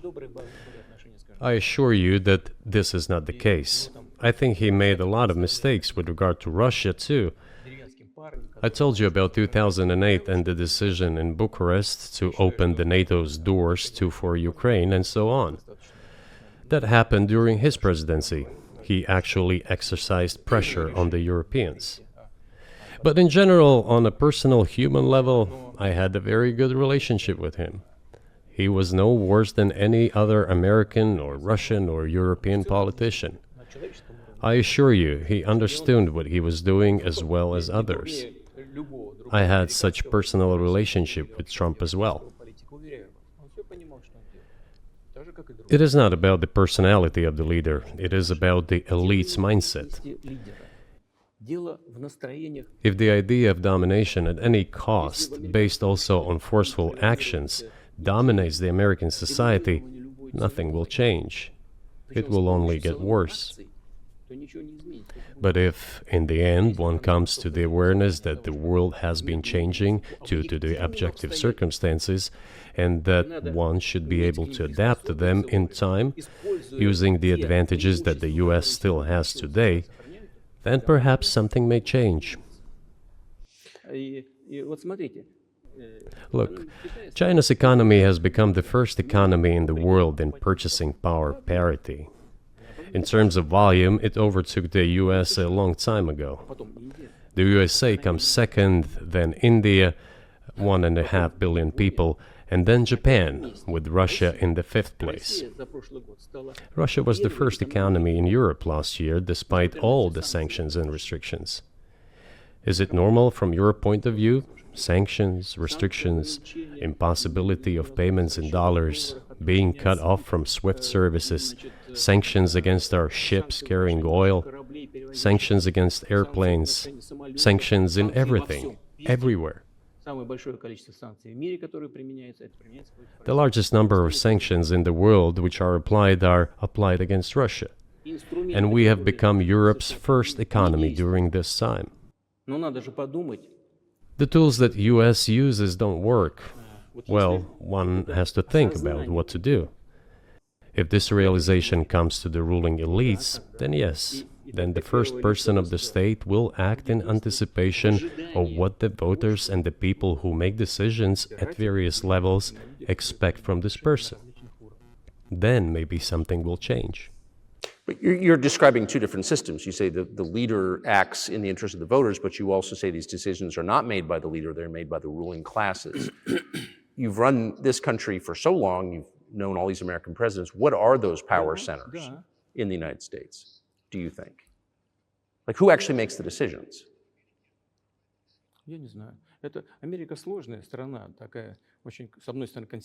I don't know. America is a complex country, conservative on one hand, rapidly changing on the other. It's not easy for us to sort it all out. Who makes decisions in the elections? Is it possible to understand this when each state has its own legislation? Each state regulates itself? Someone can be excluded from elections at the state level. It is a two-stage electoral system. It is very difficult for us to understand it. Certainly there are two parties that are dominant, the Republicans and the Democrats, and within this party system the centers that make decisions, that prepare decisions. Then, look, why, in my opinion, after the collapse of the Soviet Union, such an erroneous, crude, completely unjustified policy of pressure was pursued against Russia? After all, this is a policy of pressure. NATO expansion, support for the separatists in Caucasus, creation of a missile defense system. These are all elements of pressure. Pressure, pressure, pressure. Then, dragging Ukraine into NATO is all about pressure, pressure, pressure. Why? I think, among other things, because excessive production capacities were created. During the confrontation with the Soviet Union, there were many centers created and specialists on the Soviet Union who could not do anything else. They convinced the political leadership that it is necessary to continue chiseling Russia, to try to break it up, to create on this territory several quasi-state entities, and to subdue them in a divided form, to use their combined potential for the future struggle with China. This is a mistake, including the excessive potential of those who worked for the confrontation with the Soviet Union. It is necessary to get rid of this. There should be new, fresh forces, people who look into the future and understand what is happening in the world. Look at how Indonesia is developing. 600 million people. Where can we get away from that? Nowhere. We just have to assume that Indonesia will enter. It is already in the club of the world's leading economies, no matter who likes it or dislikes it. Yes, we understand and are aware that in the United States, despite all the economic problems, the situation is still normal, with the economy growing decently. The GDP is growing by 2.5%, if I'm not mistaken. But if we want to ensure the future, then we need to change our approach to what is changing. As I already said, the world would nevertheless change, regardless of how the developments in Ukraine end. The world is changing. In the United States themselves, experts are writing that the United States are nonetheless gradually changing their position in the world. It is your experts who write that. I just read them. The only question is how this would happen, painfully and quickly, or gently and gradually. And this is written by people who are not anti-American. They simply follow global development trends. That's it. And in order to assess them and change policies, we need people who think, look forward, can analyze and recommend certain decisions at the level of political leaders. I just have to ask, you've said clearly that NATO expansion eastward is a violation of the promise you all were made in 1990. It's a threat to your country. Right before you sent troops into Ukraine, the Vice President of the United States went to the Munich Security Conference and encouraged the President of Ukraine to join NATO. Do you think that was an effort to provoke you into military action? Мы просто, я еще раз повторяю, мы многократно предлагали... I repeat once again, we have repeatedly proposed to seek a solution to the problems that arose in Ukraine after 2014 coup d'etat through peaceful means. But no one listened to us. And moreover, the Ukrainian leaders who were under the complete US control suddenly declared that they would not comply with the Minsk agreements. They disliked everything there and continued military activity in that territory. Шло освоение этой территории натовскими военными структурами под видом различных центров. And in parallel, that territory was being exploited by NATO military structures under the guise of various personnel training and retraining centers. They essentially began to create bases there. That's all. Ukraine announced that the Russians were a non-titular nationality, while passing the laws that limit the rights of non-titular nationalities in Ukraine. Ukraine, having received all these southeastern territories as a gift from the Russian people, suddenly announced that the Russians were a non-titular nationality in that territory. Is that normal? All this put together led to the decision to end the war that neo-Nazis started in Ukraine in 2014. Do you think Zelensky has the freedom to negotiate a settlement to this conflict?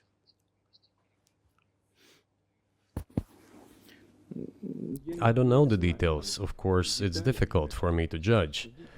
But I believe he has, in any case, he used to have. His father fought against the fascists, Nazis, during World War II. I once talked to him about this. I said, Volodya, what are you doing? Why are you supporting neo-Nazis in Ukraine today, while your father fought against fascism? He was a front-line soldier. I will not tell you what he answered. This is a separate topic, and I think it's incorrect for me to do so. But as to the freedom of choice, why not? He came to power on the expectations of Ukrainian people that he would lead Ukraine to peace. He talked about this. It was thanks to this that he won the elections overwhelmingly.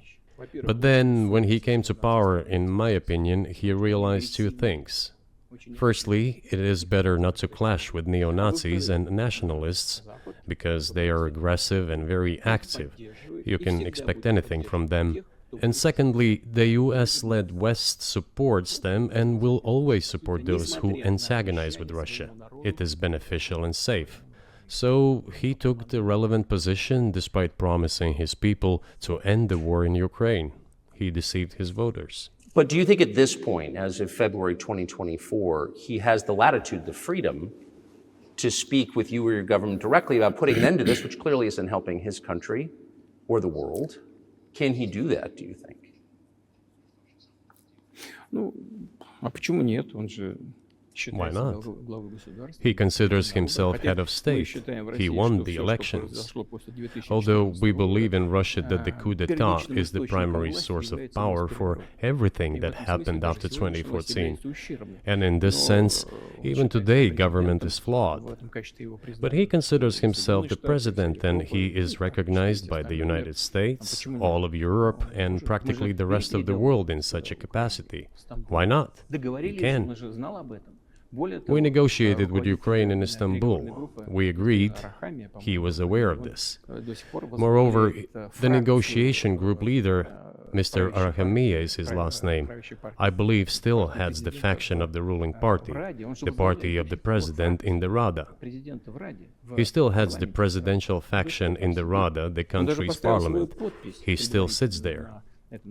He even put his preliminary signature on the document I am telling you about. But then he publicly stated to the whole world, we were ready to sign this document, but Mr. Johnson, then the Prime Minister of Great Britain, came and dissuaded us from doing this, saying it was better to fight Russia. They would give everything needed for us to return what was lost during the clashes with Russia. And we agreed with this proposal. Look, his statement has been published. He said it publicly. Can they return to this or not? The question is, do they want it or not? Further on, President of Ukraine issued a decree prohibiting negotiations with us. Let him cancel that decree, and that's it. We have never refused negotiations, indeed. We hear all the time, is Russia ready? Yes, we have not refused. It was them who publicly refused. Well, let him cancel his decree and enter into negotiations. We have never refused. And the fact that they obeyed the demand or persuasion of Mr. Johnson, the former Prime Minister of Great Britain, seems ridiculous and very sad to me. Because, as Mr. Arahamiya put it, we could have stopped those hostilities with war a year and a half ago already. But the British persuaded us and we refused this. Where is Mr. Johnson now? And the war continues. That's a good question. Where do you think he is and why did he do that?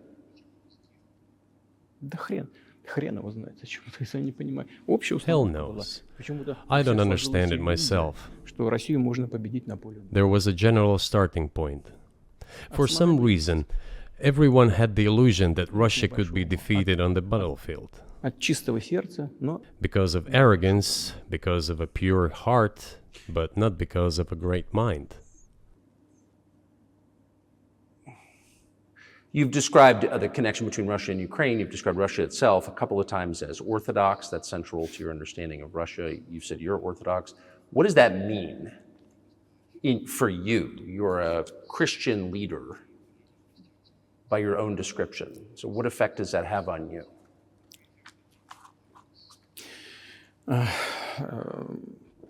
You know, as I already mentioned, in 988, Prince Vladimir himself was baptized following the example of his grandmother, Princess Olga. And then he baptized his squad. And then, gradually, over the course of several years, he baptized all the Rus. It was a lengthy process, from pagans to Christians. It took many years. But in the end, this orthodoxy, Eastern Christianity, deeply rooted itself in the consciousness of the Russian people. When Russia expanded and absorbed other nations who profess Islam, Buddhism, and Judaism, Russia has always been very loyal to those people who profess other religions. This is her strength. This is absolutely clear. And the fact is that the main postulates, main values are very similar, not to say the same, in all world religions I've just mentioned, and which are the traditional religions of the Russian Federation, Russia. By the way, Russian authorities were always very careful about the culture and religion of those people who came into the Russian Empire. This, in my opinion, forms the basis of both security and stability of the Russian statehood. All the peoples inhabiting Russia basically consider it their motherhood. If, say, people move over to you or to Europe from Latin America, an even clearer and more understandable example, people come, but yet they have come to you or to European countries from their historical homeland. And people who profess different religions in Russia consider Russia their motherland. They have no other motherland. We are together. This is one big family, and our traditional values are very similar. I've just mentioned one big family, but everyone has his, her own family. And this is the basis of our society. And if we say that the motherland and the family are specifically connected with each other, it is indeed the case, since it is impossible to ensure a normal future for our children and our families unless we ensure a normal, sustainable future for the entire country, for the motherland. That is why patriotic sentiment is so strong in Russia. But can I say that the one way in which the religions are different is that Christianity is specifically a nonviolent religion. Jesus says, turn the other cheek, don't kill. How can a leader who has to kill, of any country, how can a leader be a Christian? How do you reconcile that to yourself?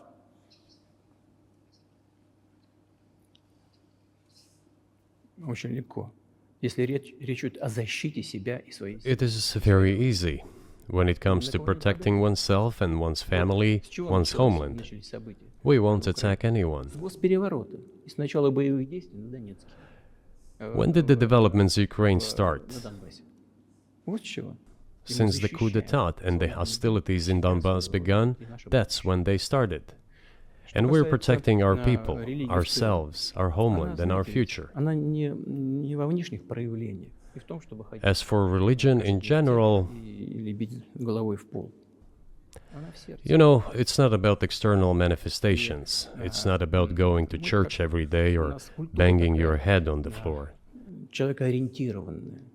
It is in the heart. And our culture is so human-oriented. Dostoevsky, who was very well known in the West and the genius of Russian culture, Russian literature, spoke a lot about this, about the Russian soul.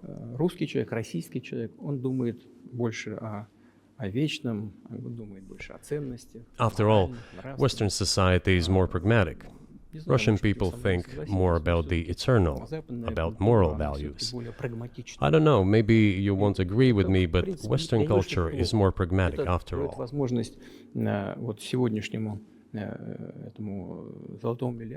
I'm not saying this is bad. It makes it possible for today's golden billion to achieve good success in production, even in science and so on. There's nothing wrong with that. I'm just saying that we kind of look the same, but our minds are So do you see the supernatural at work as you look out across what's happening in the world now? Do you see God at work? Do you ever think to yourself, these are forces that are not human?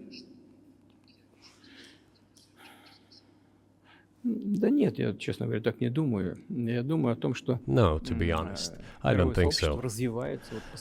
My opinion is that the development of the world community is in accordance with the inherent laws, and those laws are what they are. It's always been this way in the history of mankind.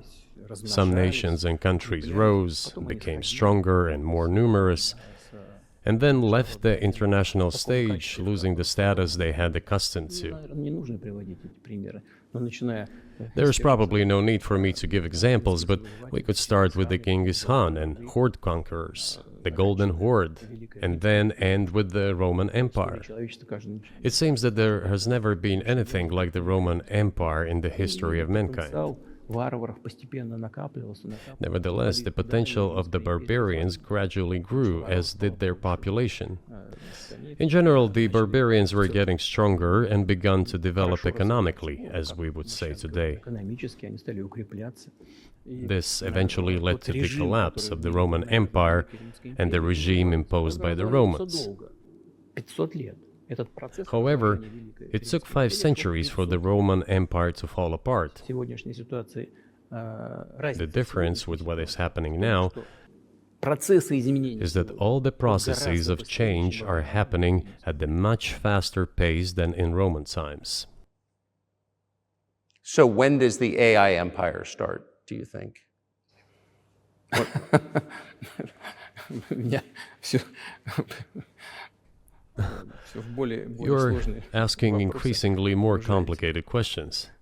To answer them, you need to be an expert in big Для того, numbers, чтобы big ответить, data, надо быть, and конечно, AI. специалистом в Mankind is сфере currently чисел. facing many threats. В сфере вот Due to этой the genetic researches, it is now possible to create a superhuman, a specialized human being, a genetically engineered athlete, scientist, military man. There are reports that Elon Musk had already had a chip implanted in the human brain in the USA. Илон Маск внедрил уже чип в мозг какого-то человека. What do you think of that? Ну, Маска, я думаю, что Маска Well, остановить I think there's no stopping Elon Musk. He will do as he sees fit. Nevertheless, you need to find some common ground with him, search for ways to persuade him. I think he's a smart person, I truly believe he is. So you need to reach an agreement with him because this process needs to be formalized and subjected to certain rules. того, что будет происходить с ним в связи с развитием вот этих новейших исследований и технологий в генетике. Humanity has to consider what is going to happen due to the newest development in genetics or in AI. One can make an approximate prediction of what will happen. Угрозу своему существованию от ядерного оружия все начали обладатели ядерного Once mankind felt an existential threat coming from nuclear weapons, all nuclear nations began to come to terms with one another since they realized the negligent use of nuclear weaponry could drive humanity to extinction. Искусственного интеллекта, либо генетики, либо еще каких-то современных направлений, остановить которые невозможно. It is impossible to stop research in genetics or AI today, just as it was impossible to stop the use of gunpowder back in the day.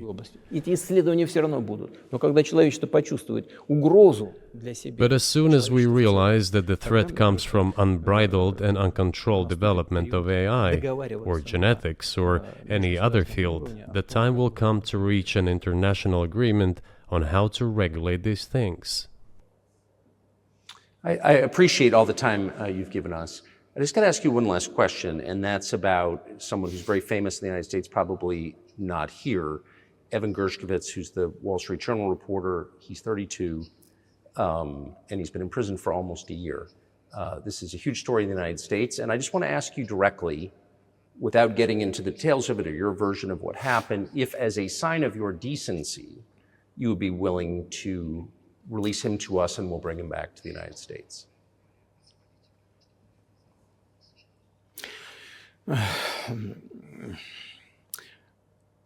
мы столько сделали жестов доброй воли, что, мне кажется, мы исчерпали все лимиты. We have done so many gestures of goodwill out of decency that I think we have run out of them. Ни разу не ответил. Но We have never seen anyone reciprocate to us in a similar manner.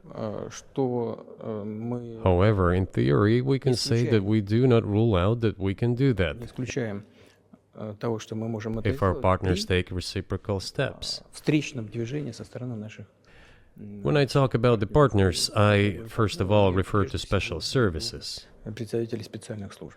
Special services are in contact with one another. They are talking about the matter in question. На то, чтобы не решить это. There is no taboo to settle this Мы issue. готовы ее решать. We are willing to solve Там it. есть определенные условия, которые But there are certain terms being discussed via special services по channels. партнерским каналам между спецслужбами. I believe an agreement can be reached. So typically, I mean, this stuff has happened for obviously centuries. One country catches another spy within its borders, it trades it for one of its own intel guys in another country. I think what makes, and it's not my business, but what makes this different is the guy's obviously not a spy, he's a kid. And maybe he was breaking your law in some way, but he's not a super spy, and everybody knows that. And he's being held hostage in exchange, which is true. With respect, it's true, and everyone knows it's true. So maybe he's in a different category maybe it's not fair to ask for, somebody else in exchange for letting him out. Maybe it degrades Russia to do that. Вы знаете, можно как угодно говорить, что такое шпион, что не шпион. You can give different interpretations to what constitutes a spy, but there are certain things provided by law. If a person gets secret information and does that in conspiratorial manner, then this is qualified as espionage. And that is exactly what he was doing. He was receiving classified, confidential information, and he did it covertly. Maybe he did that out of carelessness or his own initiative. Considering the sheer fact, this is qualified as espionage. The fact has been proven, as he was caught red-handed when he was receiving this information. If it had been some far-fetched excuse, some fabrication, something not proven, it would have been a different story then. But he was caught red-handed when he was secretly getting confidential information. What is it then? But are you suggesting that he was working for the US government or NATO, or he was just a reporter who was given material he wasn't supposed to have? Those seem like very different things. Я не знаю, на кого он работал. Но повторяю еще раз. I don't know who he was working for, but I would like to reiterate that getting classified information in secret is called espionage, and he was working for the US Special Services, some other agencies. I don't think he was working for Monaco, as Monaco is hardly interested in getting that information. It is up to special services to come to an agreement. Some groundwork has been laid. There are people who, in our view, are not connected with special services. Let me tell you a story about a person serving a sentence in an allied country of the US. That person, due to patriotic sentiments, eliminated a bandit in one of the European capitals. During the events in the Caucasus, do you know what he was doing? I don't want to say that, but I will do it anyway. He was laying our soldiers, taken prisoner, on the road and then drove his car over their heads. What kind of person is that? Can he even be called human? But there was a patriot who eliminated him in one of the European capitals. Whether he did it of his own volition or not, that is a different question. Yeah, but Evan Gershkovich didn't do that. I mean, that's a completely different... I mean, this is a 32-year-old newspaper reporter. He committed something different. He's not just a journalist. I reiterate, he's a journalist who was secretly getting confidential information. Yes, it is different, but still, I'm talking about other people who are essentially controlled by the US authorities, wherever they are serving a sentence. There is an ongoing dialogue between the special services. This has to be resolved in a calm, responsible, and professional manner. They are keeping in touch, so let them do their work. I do not rule out that the person you refer to, Mr. Gershkovich, may return to his motherland. By the end of the day, it does not make any sense to keep him in prison in Russia. We want the US Special Services to think about how they can contribute to achieving the goals our special services are pursuing. We are ready to talk. Moreover, the talks are underway. And there have been many successful examples of these talks crowned with success. Probably this is going to be crowned with success as well. But we have to come to an agreement. I hope you let him out. Mr. President, thank you. I also want him to return to his homeland at last. I'm absolutely sincere. But let me say once again, the dialogue continues. The more public we render things of this nature, the more difficult it becomes to resolve them.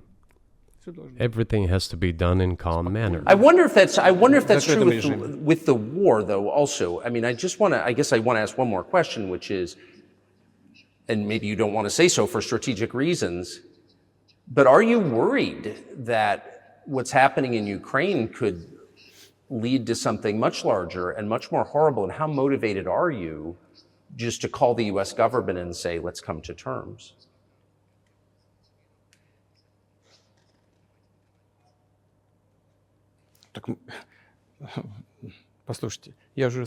I already said that we did not refuse to talk. We are willing to negotiate. It is the Western side, and Ukraine is obviously a satellite state of the US. It is evident. I do not want you to take it as if I'm looking for a strong word or an insult, but we both understand what is happening. The financial support, $72 billion was provided. Germany ranks second, then other European countries come. Dozens of billions of US dollars are going to Ukraine. There's a huge influx of weapons. In this case, you should tell the current Ukrainian leadership to stop and come to negotiating table, rescind this absurd decree. We did not refuse. Sure, but you already said it. I didn't think you meant it as an insult because you already said correctly, it's been reported that Ukraine was prevented from negotiating a peace settlement by the former British Prime Minister acting on behalf of the Biden administration. So of course they're a satellite. Big countries control small countries. That's not new. And that's why I asked about dealing directly with the Biden administration, which is making these decisions, not President Zelensky of Ukraine. Если администрация Зеленского на Украине отказалась от переговоров, well, if the Zelensky administration in Ukraine refused to negotiate, I assume they did it under the instruction from Washington. If Washington believes it to be the wrong decision, let it abandon it. Let it find a delicate excuse so that no one is insulted. Let it come up with a way out. It was not us who made this decision, it was them. So let them go back on it. That is it. However, they made the wrong decision, and now we have to look for a way out of the situation to correct their mistakes. They did it, so let them correct it themselves. We support this. So I just want to make sure I'm not misunderstanding what you're saying. I don't think that I am. I think you're saying you want a negotiated settlement to what's happening in Ukraine.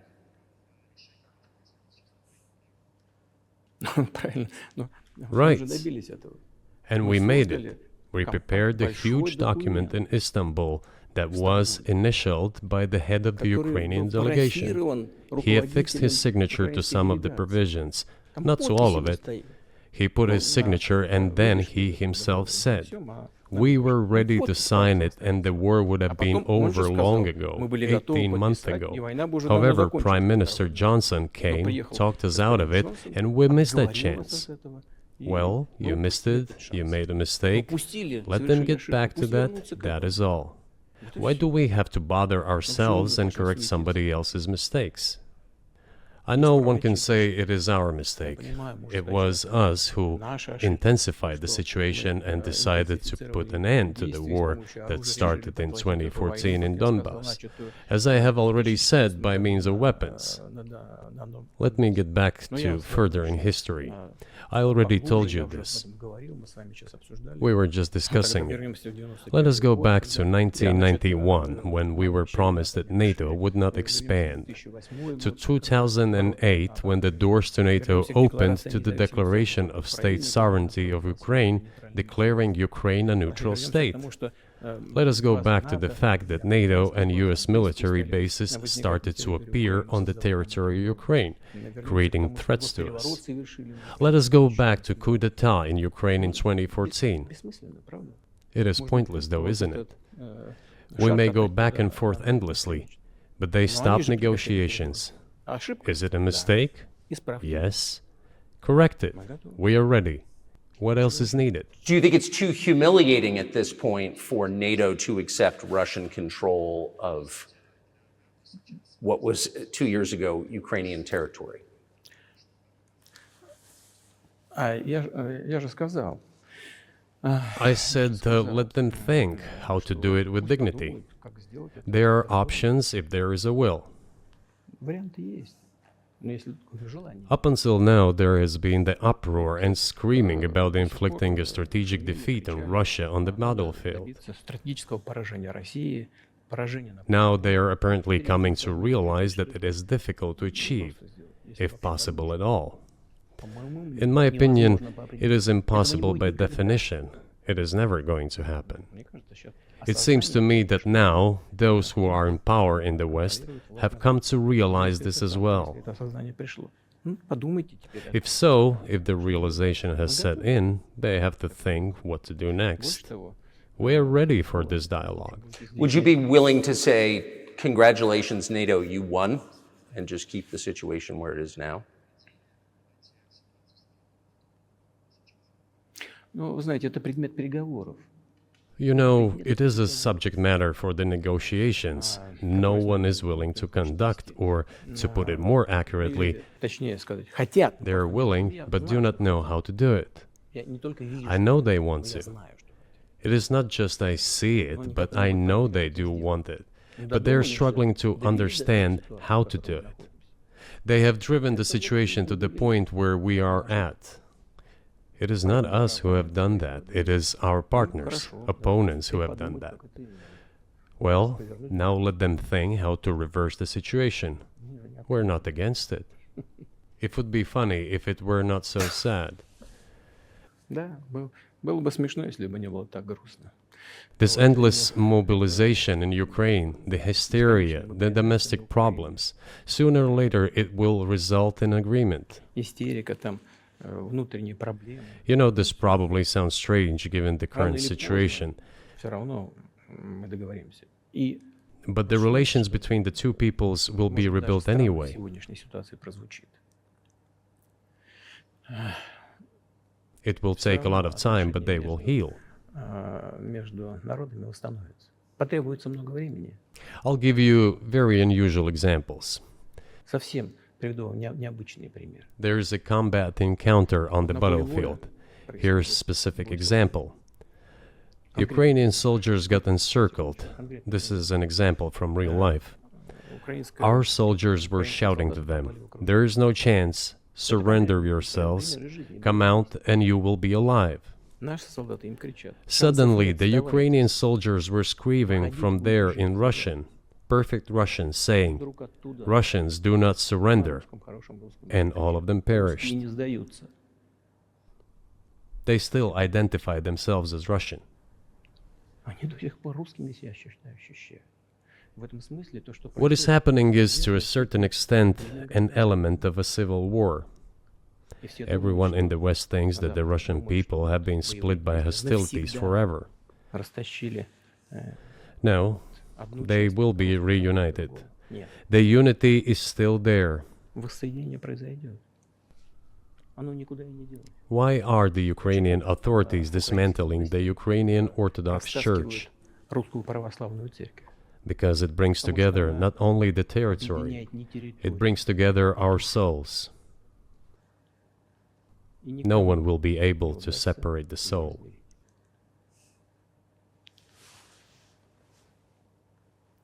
Shall we end here, or is there anything else? No, I think that's great. Спасибо. Thank you, Mr. President.